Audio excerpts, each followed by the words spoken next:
umsebenzi ayongibhathiza lentokazi asefumana izwi elizongina lento wayenza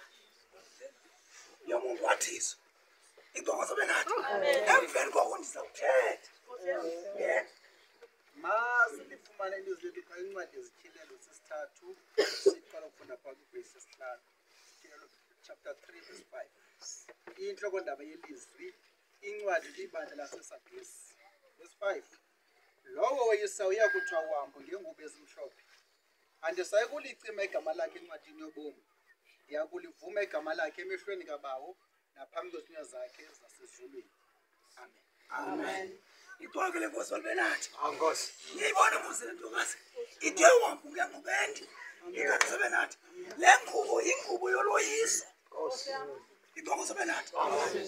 unamdade ungapha ngaphesheya thina singanene uyisile inkosi benathi ebazane ndifuna uba wonke ubani asebenzele into yoba ombhathiswe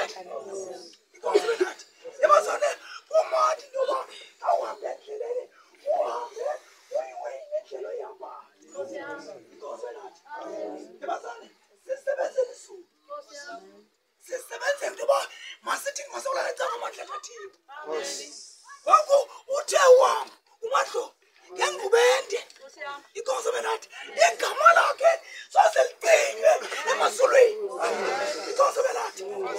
ebazane kukho umbhalo othi akubotshwa apha emhlabeni nasesulwini akubotshile inkosi benathi akukwenzeka kuhamba apha uthixo ukubhalele nasesulwini inkosi benathi ndifuna ukuthi mani masiyekeni uhlanga imifuno inkosi benathi ngabona uqonda uba ikhona into okuxuzulayo enkonzweni sokuxuzuka ubale kuhle komfuno inkosi benathi khawuqala umntana sekhaya ulele ntakwendlu ubuye ungena endlini noba uyeva ikhona into endibingayo bindele kanje uphinde usondele uzingxenge ngoba le nto wayithatha wedwa inkosi benathi ebazane sawuthathiwe ivangeli